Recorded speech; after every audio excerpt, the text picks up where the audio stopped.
আচ্ছা, আজকে একটা ঘটনা ঘটছে যেটা নিয়ে হচ্ছে আপনারা খুব কন্ট্রোভার্সির মধ্যে আছেন। বিষয়টা হচ্ছে আব্দুল হান্নান মাসুদ 5 আগস্ট পরবর্তীতে এক এমপিকে বিমানবন্দর পর্যন্ত পৌঁছে দেওয়ার জন্য 4 কোটি টাকার একটা লেনদেনের বিষয়ে আপনাদের মধ্যে কন্ট্রোভার্সি কাজ করছে, যে এটা আসলে সত্যি কিনা, রাশেদ খান ভাই যে পোস্টটা দিয়েছিল এটা আসলে সত্যি কিনা। আমি আবারও দৃঢ়কণ্ঠে বলছি, এটা সত্য ঘটনা। এটা এই মিটিংটা হয়েছে এবং হান্নান মাসুদের সাথে ওই এমপির লোকজন এসে মিটিং করেছে হোটেল পার্সে। এটা শতভাগ সত্য ঘটনা এবং এটা 4 কোটি টাকার ডিলে করার কথা ছিল। পরে আমাকে বলা হয়েছে যে 3 কোটি টাকাতে আপনি রাজি হয়ে যান। 1 কোটি টাকা তারা দিতে চাইছে, কিন্তু পরবর্তীতে আমি এটাতে রাজি হই নাই। এখন যেটা হয়েছে, এই ঘটনার পরে এটা যখন আজকে ব্যাপক আকারে প্রচার হয়ে গেছে, তখন আমার ছোট ভাই আমাকে কল দিয়ে বলে যে তার আগে হান্নান আমাকে কল দিয়েছে।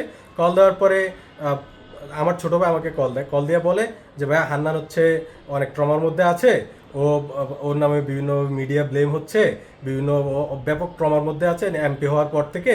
তো আপনি ওর সাথে একটু কথা বলেন। তখন আমি ওকে একটা ফোন দিই। ফোন দেওয়ার পর আমি চিন্তা করলাম যে ও এত মানসিকভাবে ভেঙে মানে যতই হোক আমার এলাকার ছোট ভাই, আমাদের সাথে একসাথে বেড়ে উঠছে, আমাদের ঘরে পড়াশোনা করছে।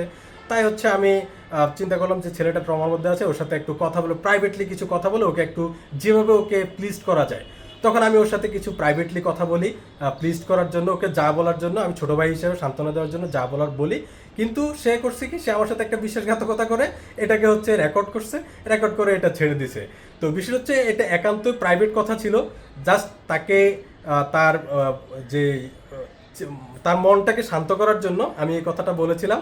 কিন্তু সে করছে কি, সে একটা বিশ্বাসঘাতকতা করে এটা হচ্ছে প্রচার করে দিয়েছে।